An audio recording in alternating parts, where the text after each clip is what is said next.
Hello guys, good morning. Afternoon na pala.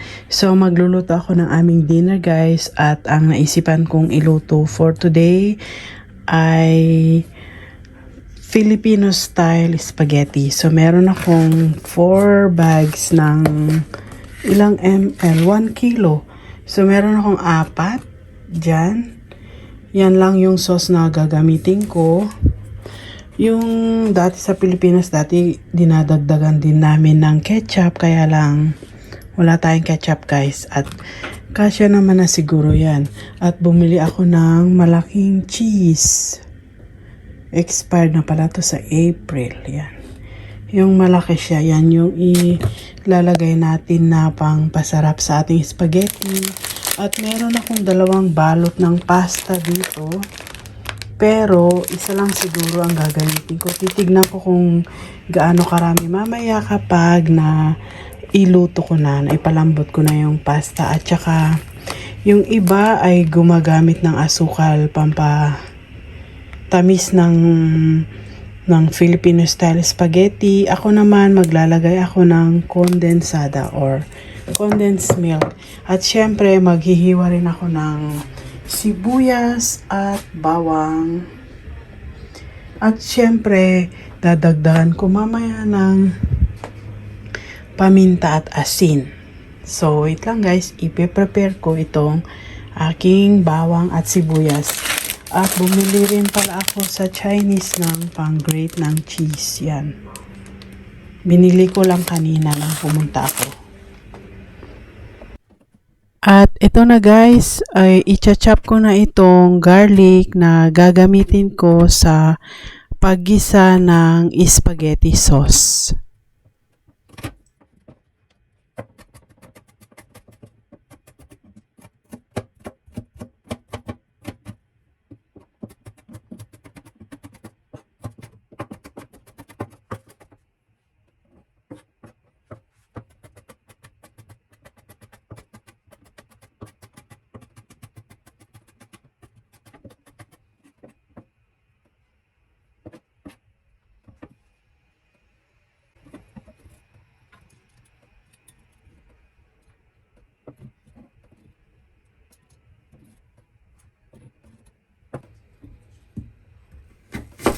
At ang susunod naman ay i-chop ko rin itong onions na gagamitin ko rin sa paggisa. At maganda guys kung meron kayong yung chopper na tinatawag nila. Dahil maganda ito kapag pinong-pino yung pagkakatadtad ng sibuyas at bawang. Pero wala kasi akong chopper kaya ayan. Medyo malalaki yung pagkakahiwa ko ng sibuyas pero okay rin kasi mamaya matutunaw naman yan sa paggisa ng sauce. At pagkatapos ko silang ma-chop itong garlic at sibuyas, isa-set aside ko lang at gagamitin ko mamaya kapag naggigisa na ako.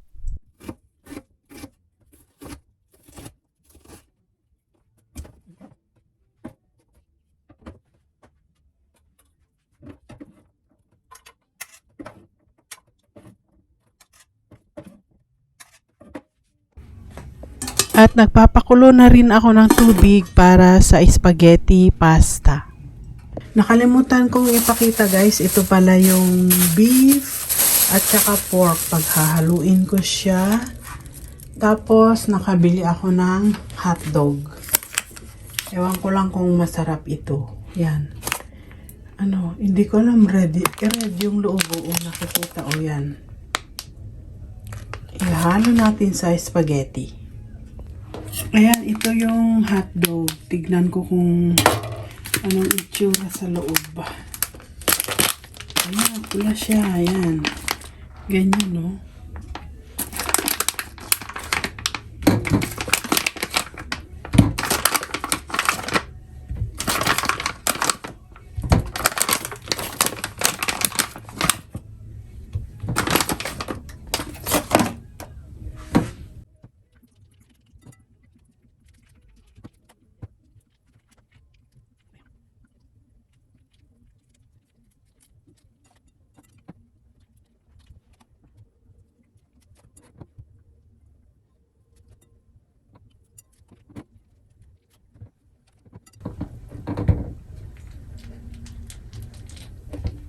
So, ayan.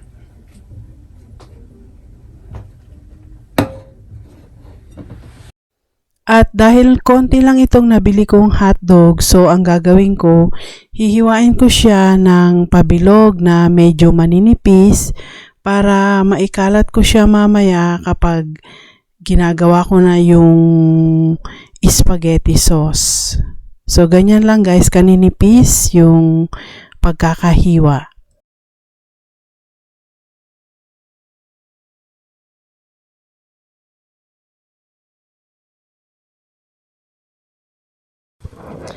At ito na, kumukulo na yung tubig na pinakuluhan ko sa kaserola at ngayon ready ko nang iluto yung spaghetti pasta.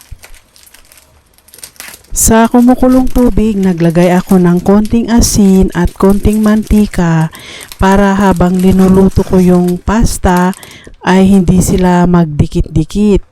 At ang technique ko rin sa pagluluto ng aking pasta ay hinahalo-halo ko lang siya hanggang sa maluto para ayun hindi sila magdikit-dikit.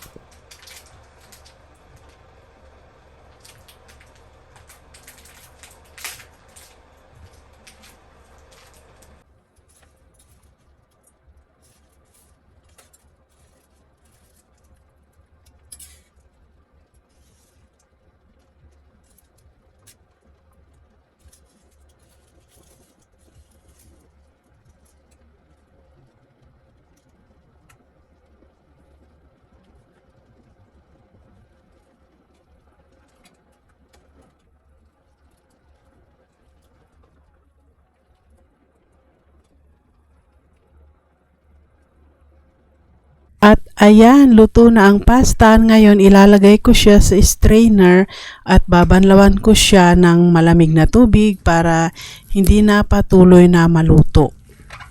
At ngayon naman, ipapakita ko sa inyo kung paano ko igisa itong mga sangkap na pang spaghetti sauce.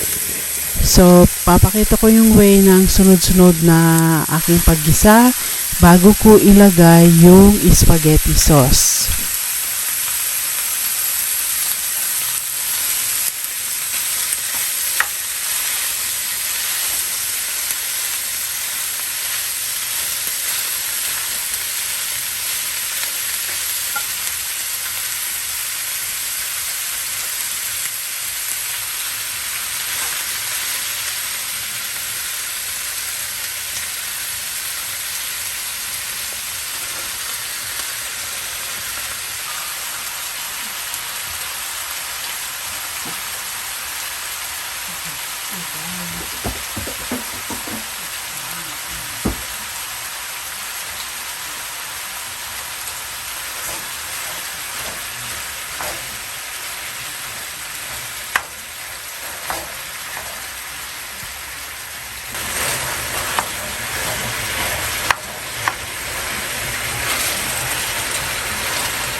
At ayan guys, pinapakuluan ko na lang itong sauce at luto na itong spaghetti sauce na aking ginawa para sa Pinoy style spaghetti.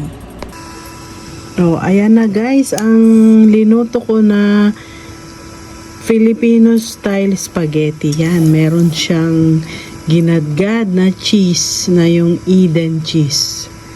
At ayan, ayan guys, pulang-pula ang ating spaghetti for today.